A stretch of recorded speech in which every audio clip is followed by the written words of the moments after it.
So why are these Formula One tracks abandoned?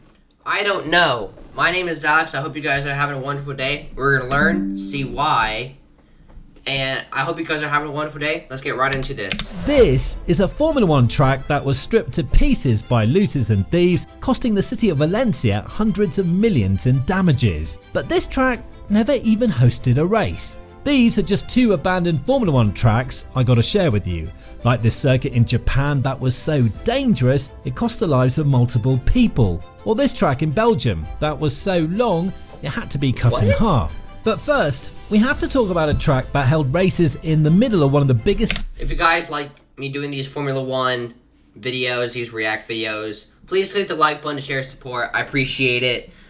I love Formula One. If you guys love Formula One, this is a perfect video for you guys. Cities in Spain.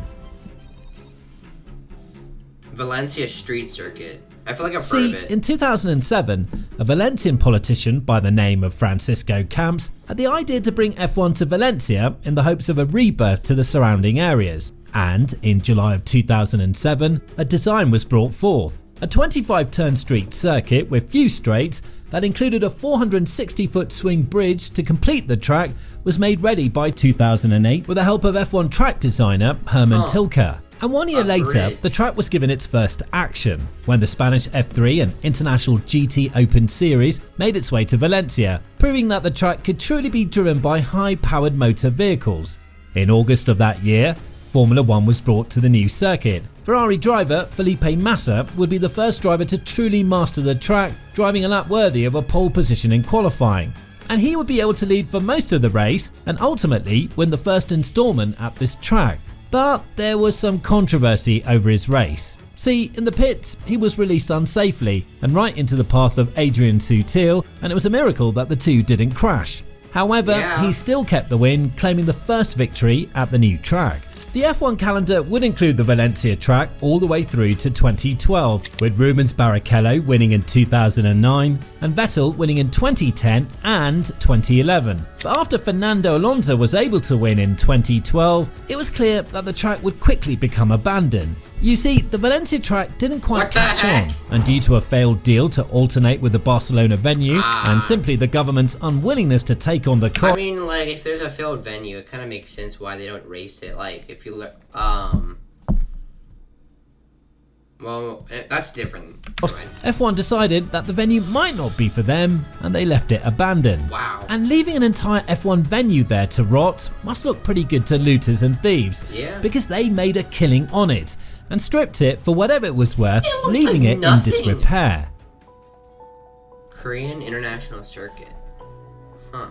But now, let's move all the way to Korea and look at a track where fans simply were not interested. See, the Korean International Circuit was yet another track that was designed by Herman Tilke. Korea hoped that this new attraction of... I wonder what it's like to design a Formula One track. Like, how do they design it? Do they, like, I don't know, get like a necklace and they just drop it? I don't know, I'm just joking.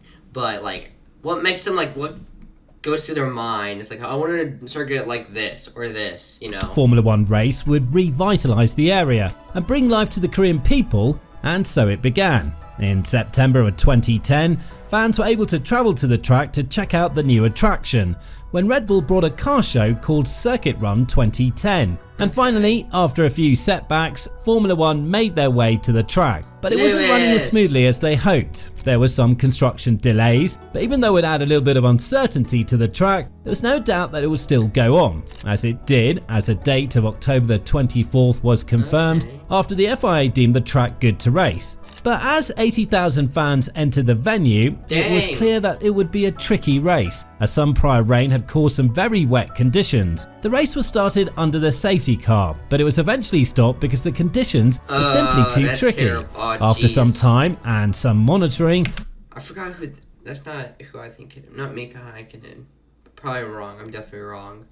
Why did he look like Lando Norris? Simply too tricky. After some time... A little bit. And some monitoring, the race was back on, but after another safety car start, Mark Webber would end up taking a shunt into the wall, taking out Nico Rosberg along with him. And the big deal about the crash, Mark Webber had been leading the championship prior to this race, and since this was the 17th of 19 races, it put him in a horrible... Alright, let's look at these circuits. So I'm going to tell you the ones I've heard of because of nowadays. I've heard of Bahrain, Melbourne.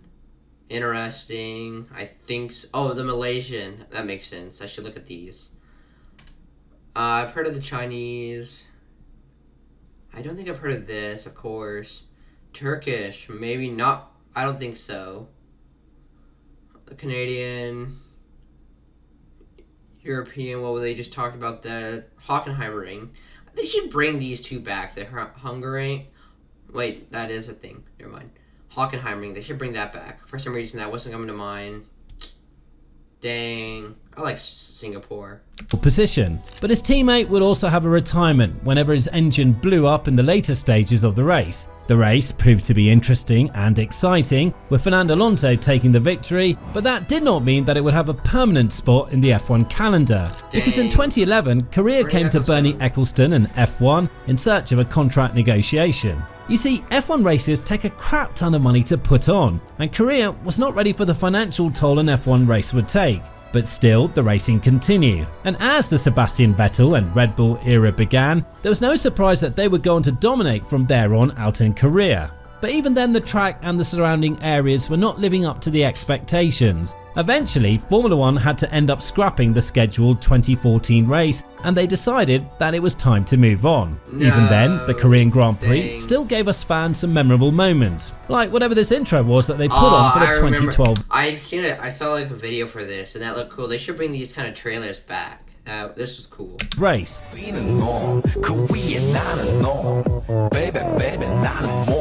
is cool. Or when Lewis Hamilton had a substantial chunk of AstroTurf stuck to his car. But it was just not meant to be, however. But don't be surprised if there is a return to the country in the future. But let's get on to the next one. Old Spa, The Belgian Grand Prix has become a fan favourite track, but many fans have no clue about what the track used to be like and how Formula 1 abandoned the old Spa-Francorchamps. While the current track is still the longest on the current calendar, spanning 7 kilometers, the one used prior was more than double the length at about 15 kilometers per lap. But it has much more history than your normal F1 track, and to tell it, we need to go all the way back to 1920. The track was designed by two men, Jules de Thier and Henri Langlois van Open, and starting off, it was meant to revive the La Meuse Cup, but only one driver entered.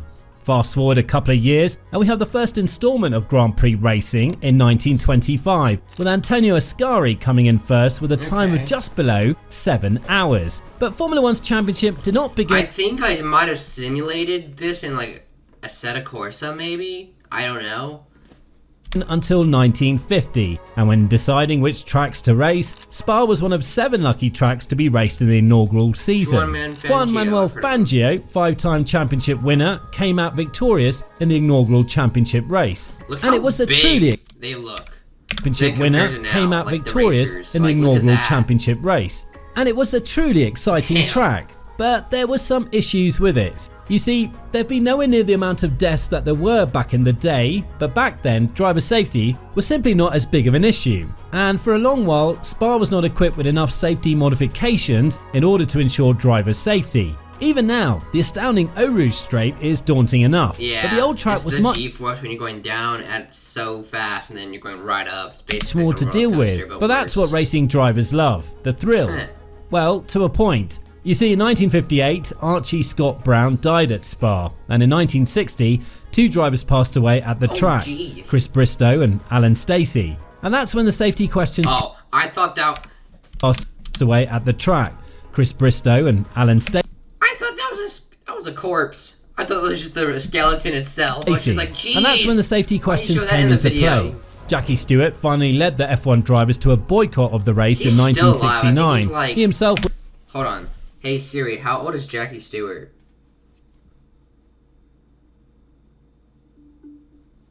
Jackie Stewart is 86 years old. And he's still alive.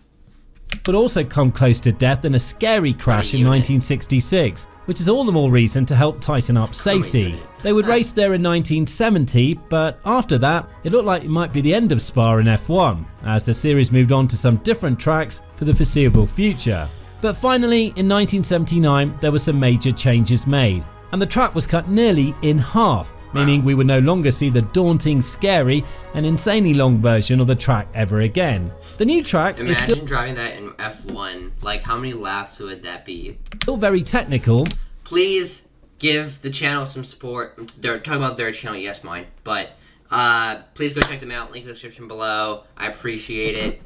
I have their channel and the video linked in the description, so go check it out. And they're still. And please, let's hit 100K subscribers. I need y'all to hit that subscribe button, that like button, and that notification bell so you guys get notified on when the next video comes out. I post around 2 to 3 videos a day, every other day, and which means go check out my gaming channel. I do have a gaming channel and a Twitch channel, so go check them out. Link in the description below. There have been changes since the major rehaul, especially around the time that Senna tragically passed away at Imola. There have been gravel traps and tyre barriers, and small changes have been made to chicanes and such, but no change will be as great as the removal of what's now known as the old Spa-Francorchamps. Francorchamps, that's cool. Ooh, Fuji Speedway, Japan. Now, earlier we mentioned the Korean track that was shut down, but there was another track in Asia that was unsuccessful for numerous reasons. See, 1963, a group of Japanese businessmen had an idea to bring high-speed racing to Japan, and they had a brilliant location in mind. They formed a 4-kilometer long track near the iconic Mount Fuji, hence the name, the Fuji Speedway. And at the start, it was meant to help start up a Japanese NASCAR series, but after funds fell through, it was converted into a road course. And in 1976, after many lesser-known series races, Formula 1 was brought to the track in one of the most pivotal races in F1 history. Immortalised by the movie Rush, this race came to be the one that decided the 1976 championship between James Hunt and Niki Lauda. The race was rainy, and Lauda retired from the race just 2 laps in due to the torrential rain, and a freak crash earlier on in the season that left him permanently scarred at the famous Nürburgring. But in 1977, the nail was put in the coffin after By the way, Rush was a very good movie. That was a really good one. a horrific event. During this race, Denis Villeneuve collided with Ronnie Peterson's Tyrrell and went off the track right into a field of spectators and race marshals, killing 2 in the process. James Hunt would go on to win the race with no difficulty, but the entire weekend had been overshadowed by this tragic moment, and F1, due to the tragedy, decided that it would be a better idea to go elsewhere after these episodes. But the Fuji Speedway was not gone for good, as it stayed intact with various other series racing at the track. Formula 1 would decide to go back to Japan almost a decade later, but they chose the Suzuka circuit, which is still being raced to this day, which hosted races such as the infamous 1989 Grand Prix, where Prost and Senna's rivalry was on full display. But even then, F1 decided to give Fuji one more shot, and in 2007, they signed a deal to return to the Fuji Speedway, which was now owned by Toyota. The Grand Prix, held in late September of that year, was a complete disaster. Overpriced food, overcrowded walkways, and an organisational nightmare. I mean, that's just USA in general, bro. Everything is overpriced. Where fans were not even allowed to bring flags not associated with Toyota or its drivers. When fused together, this experience made fans despise the race. Oh yeah, and the race. Well, it once again showcased torrential rainfall, leading to intense racing and a crash that led to the end of Fernando Alonso's championship campaign. You see, Toyota quickly realised their mistakes, and they made sure it would not happen again. They improved walkways, made screens larger, and helped make the fans' experience at least tolerable. And after a disastrous race the year before, it was actually Fernando Alonso who was able to take victory at the track. But little did he and the other drivers know it would be the last time they would race there. They were set to alternate with Suzuka for the foreseeable future. But all of a sudden, Toyota pulled the plug, saying that their decision had to do with problems at the company and that it would be extremely difficult to continue holding F1 at the track. Although that was the last time that the track was used for F1, there have been other sporting events at the track, like some Olympic events just a couple of years back. And bicycling on an F1 track, that's actually that's kind of cool. I didn't know that. That's actually kind of cool. And some lesser known series, of course. But in terms of F1, that's all we've seen of the track for now. Circuit de Raymond Gaux. But let's move across the globe now and look at this track that held F1 races in France back in the day. Although it didn't last too long, this track produced some legendary races, including one that was dubbed the Race of the Century. But we can get deeper into that later. This track was the Circuit de Reims-Gurs. You see, this track was another temporary track that was put on public roads in the wine country of northeastern France that would pass through the village of Gers. The Reims-Gers circuit was a simple one. It was a triangle-shaped track, but its long straights made for fast and entertaining. I actually think I've heard of this track. Leave a comments below. Have you heard of these tracks? I'm just curious. I'm just genuinely curious.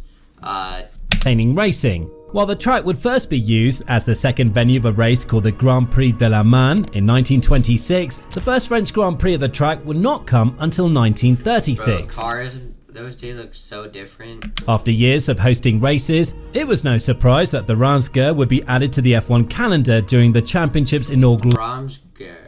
Interesting name. Season, and it didn't disappoint. Juan Manuel Fangio would win the first two installments of the F1 French Grand Prix. Yeah, I think that's the reason. So there's I don't know if it's on there anymore. On Netflix, there was Fangio, or his story was on Netflix, and I watched, and I think I've heard of this track from that. Reims-Gers. But after a year off from Reims-Gers, F1 would return.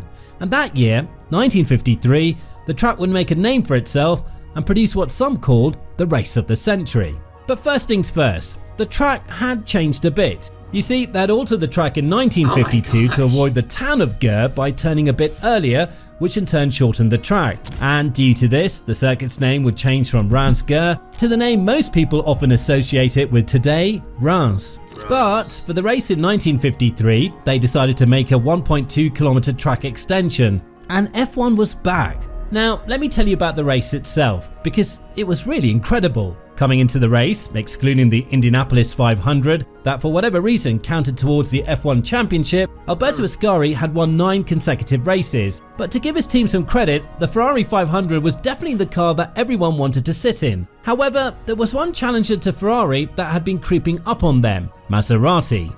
And even though Ascari would end up on pole to start the race, 3 of the next 4 cars would be Maseratis. But even with Ascari at the front, Maserati had a strategy by starting Jose Froilan Gonzalez, their 5th place driver, with half a tank of gas. You may be wondering, why on earth would he do that? And here it is. Although starting with half a tank would mean that Gonzalez would have to pit for fuel, it also meant that he would be much quicker, and it showed, as he blazed past the field and into the lead, a lead of almost 3 seconds after just the first lap. The pack shuffled around with Gonzalez at the helm. But by the time Gonzalez had to pit, it was Juan Manuel Fangio heading up the pack. Fangio would come back to win in the next year. But then F1 would take a break from the track in 1955 and would race on and off at Reims until the 1966 season, when the last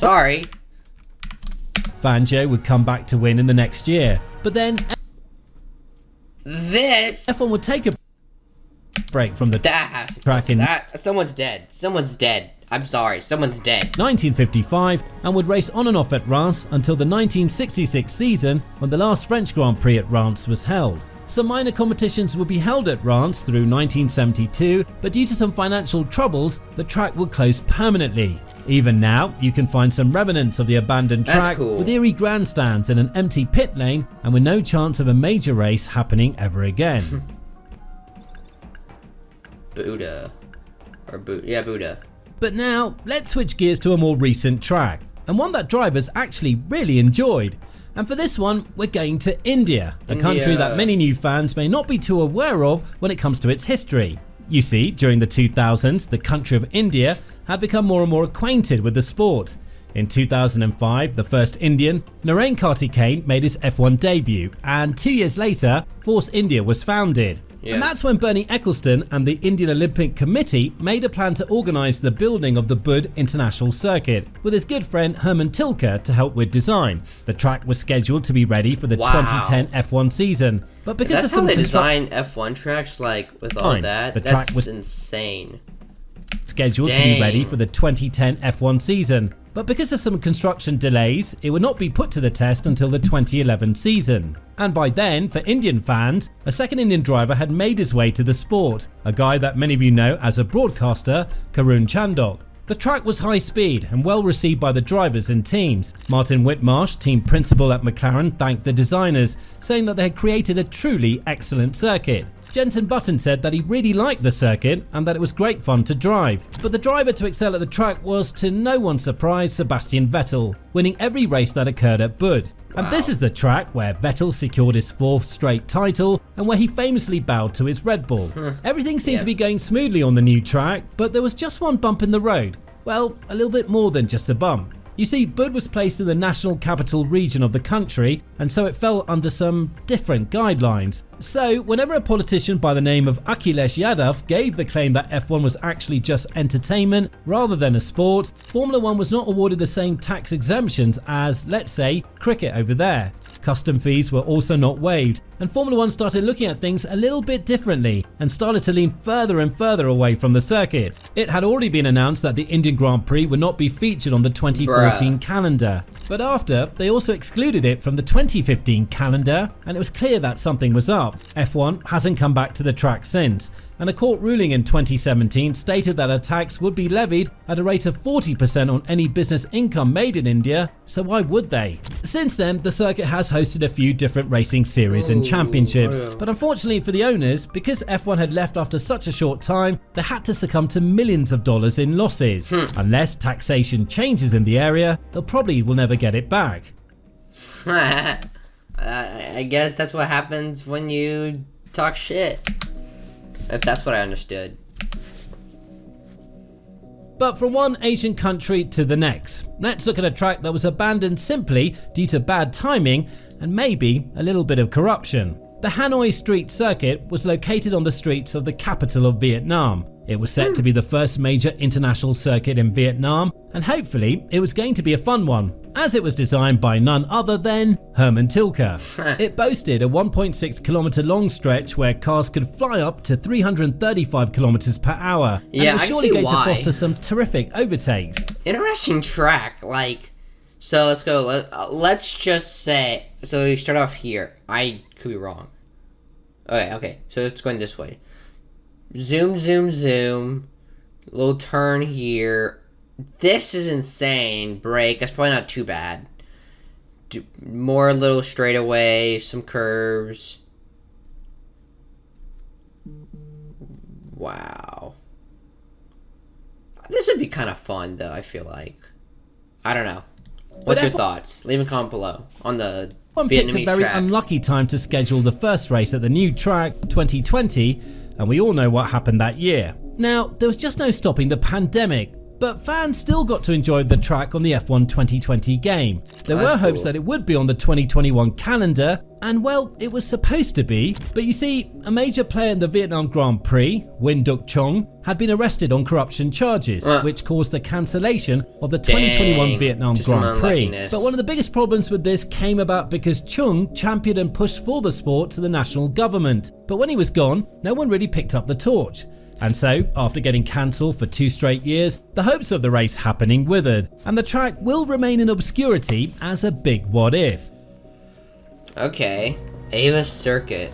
Never heard of this, actually. You know, how about we finish off with a bit of a bizarre track, the Avis Grand Prix Circuit.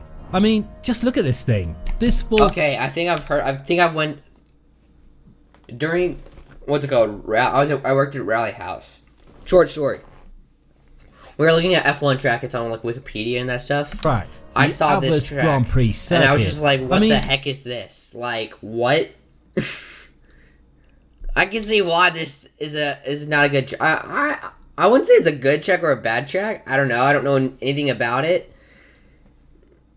It's just like a massive drag race. It's just like a figure 8, but instead of a figure 8, it's just a straightaway. 2 straightaways. Just look at this thing. This 4-corner track was extremely interesting, located in Berlin, Germany, and it hosted its first German Grand Prix in 1926 when Formula 1 was called Grand Prix Motor Racing. Probably the most famous feature of the track was its extremely banked corners at 43 degrees compared to Daytona at 31 and the Indianapolis Motor Speedway at 11 degrees. The track was 12 miles long, but after the 1926 Grand Prix, the German Grand Prix was moved to the Nürburgring, which is completely understandable. But of course, due to some world events, it would be a dormant track for quite a while after. That is, until 1951, when it hosted some F2 and F3 cars. The track length had been reduced, and we would actually see Formula 1 come to the circuit in 1959. The race would see 3 Ferrari drivers sweep the podium, with Tony Brooks at the top step, but that same weekend, Formula 1 would lose a driver,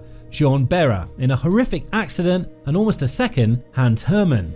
This would be the last time that F1 would race at Avers. In fact, Grand Prix racing would decide to bar bank circuits due to the danger and risk that came with them. The last races on the track would come in 1998, but now it's become part of an autobahn, which is a high-speed German highway, and will go down as one of the most unique tracks to be raced on in F1 history. So these were some of the tracks abandoned by Formula 1. Now, make sure to like and subscribe for the best Formula 1 content. Please go check them out. Link in the description below. What was your favorite F1 track that was abandoned? I'm curious. And what did you learn? Leave a comment below. What did you learn? I hope you guys enjoyed today's video. Please leave a like, comment, subscribe, turn that notification bell, go check out Drive, and have a blessed day.